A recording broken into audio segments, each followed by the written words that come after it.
రాష్ట్రంలో సంచలనం రేపిన వల్లభనేని వంశీ అక్రమ అరెస్టు వెనుక అసలేం జరిగింది? వచ్చాడమ్మా ఉచిత శేఖరుడు. బద్దంగా ఈ తప్పుడు కేసులు ఎదుర్కోవడానికి చాలా ధైర్యంగా ఉన్నాడు. నేరస్తుడు సభ్య సమాజంలో జీవించడానికి అనర్హుడు. ఏందిరా నువ్వు కోరేది? ఆయన కన్ఫర్మ్ చేసేదే మీరు మాట్లాడుకుంటే మధ్యలో మేము దేనుకుండేది టీ అమ్ముకోవడానికి. వీళ్ళు ఎంత కాలం జైల్లో పెట్టాలనుకుంటున్నారు? మిస్బిహేవ్ చేశారు, ఆయన్ని సెల్లో పెట్టారు, పోలీస్ స్టేషన్ లో 5 hours డస్ట్ లో ఉంచారు. అబ్బా సాయిరామ్, ఎన్ని తప్పుడు కేసులు పెట్టాలనుకుంటున్నారు అవన్నీ ధైర్యంగా ఎదుర్కోవడానికి. అడగకుండా మీరు ఎందుకండి సలహా ఇవ్వడం? అడగకుండా ఇచ్చేదాన్ని సలహా అంటారు, కెలుక్కుంటే వచ్చేదాన్నే వాసన అంటారు. మానసికంగా, శారీరకంగా, ఈవెన్ కుటుంబ పరంగా కూడా సిద్ధంగా ఉన్నాడు.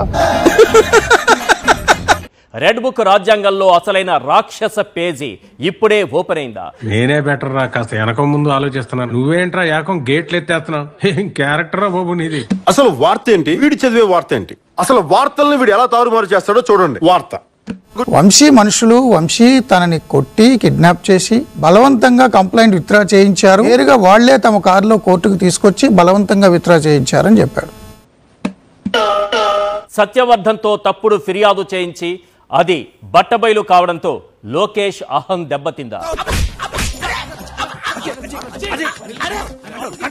అందుకే తెరపైకి ప్లాన్ బి తీసుకొచ్చారా? ఈశ్వరుడు నోరిచ్చాడు కదా అని చెప్పి ఇష్టం వచ్చినట్టు వాగేయడమే. వంశీ అరెస్టు వెనుక అసలు ఏం జరిగింది? అన్నిటికీ భోషుడికే కారణమే కదా సార్. అతను నా గురించే మాట్లాడుతున్నాడు.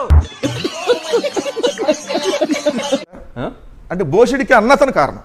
వీడెవరు ఆడేడ తిరుక్కుంటూ స్టీరింగ్ నా పొంగికి పెట్టిండు.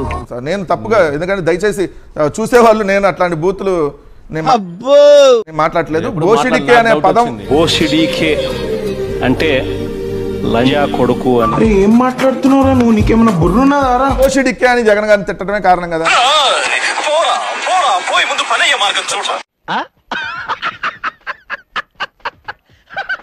ఏందో తెలుసుకోవాలంటే మనం 2023 ఫిబ్రవరికి వెళ్లాల్సిందే.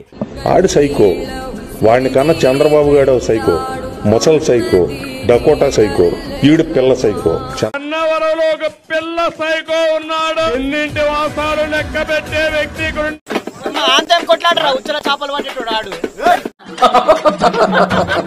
అధికారంలో ఉన్న 5 ఏళ్లు నోరు, కాలు, చెయ్యి అన్ని పారేసుకున్నటువంటి వంశీ పదవులు వస్తే ఎలాగే ఏడుస్తుంది. చంద్రబాబు గజ్జి చేతుల మీదుగా బిర్యానీ పొట్లాలు, పలావ్ పొట్లాలు తీసుకొని మోచేతి నీళ్లు తాగే ఎదవలు డకోటా.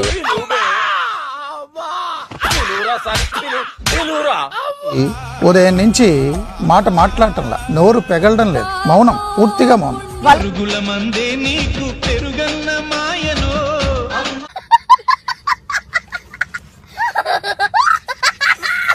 చర్యకు ప్రతిచర్య, ప్రతిస్పందన ఉంటుంది కదా. వల్లభనేని వంశీకి 14 రోజుల రిమాండ్ విధించింది విజయవాడ కోర్టు.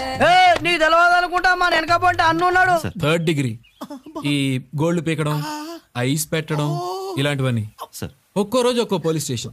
వంశీతో పాటు లక్ష్మీపతి, కృష్ణప్రసాద్ లకు 14 రోజుల రిమాండ్ విధించారు. కంట్రోల్ ఎవరు చాలు. వాడి పాపాను వాడు చేసిన పాపాలకి నేను పోయేటట్టున్నాను సార్. నిజమే. ప్రెస్ మీట్ పెట్టి మరీ వంశీపై బూతులతో రెచ్చిపోయినటువంటి పట్టాభి. అప్పటి గవర్నమెంట్ పట్టాభిని పోలీసులు కొట్టారంటూ ఈనాడు తప్పుడు వార్తలు ప్రచురించి దొరికిపోయింది. అటు చూడు బే.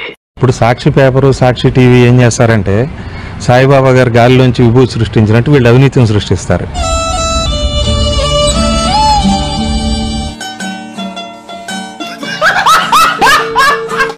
ఎందుకంటే సాక్షి అవినీతి పుత్రిక, జగన్మోహన్ రెడ్డి బతికే అవినీతి.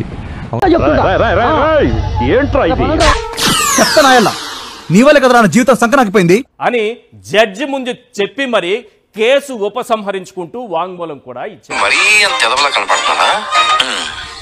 కేవలం ఇక్కడ తాము చేసినటువంటి తప్పుడు కేసు పెట్టి దొరికిపోవడంతో ఇప్పుడు వెంటనే ఏం చేశారు? అదే కుటుంబం పైన ఒత్తిడి తీసుకొచ్చి ఆ కుటుంబ సభ్యులతోనే నా కుమారుణ్ణి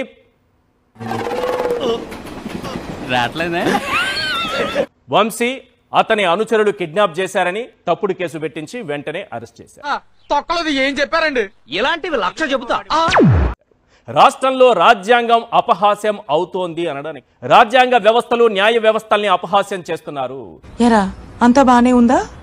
లేక దయ్యం ఏమైనా పట్టిందా? చట్టం అంటే వీరికి గౌరవం లేదు.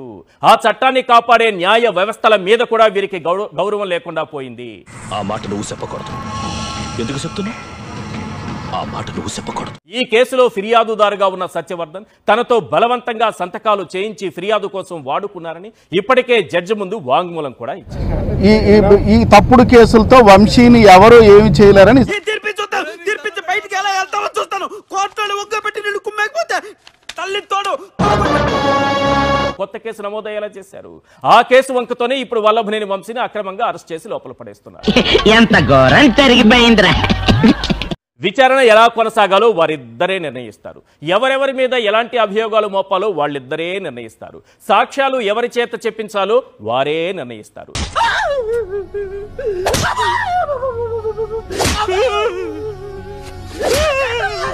చూద్దాంలే. చూడటం కాదండి, మీరు చెయ్యాలంతే. సరే మీరు ట్రై చేస్తారన్నారంటే అది ఓకే అయిపోయిన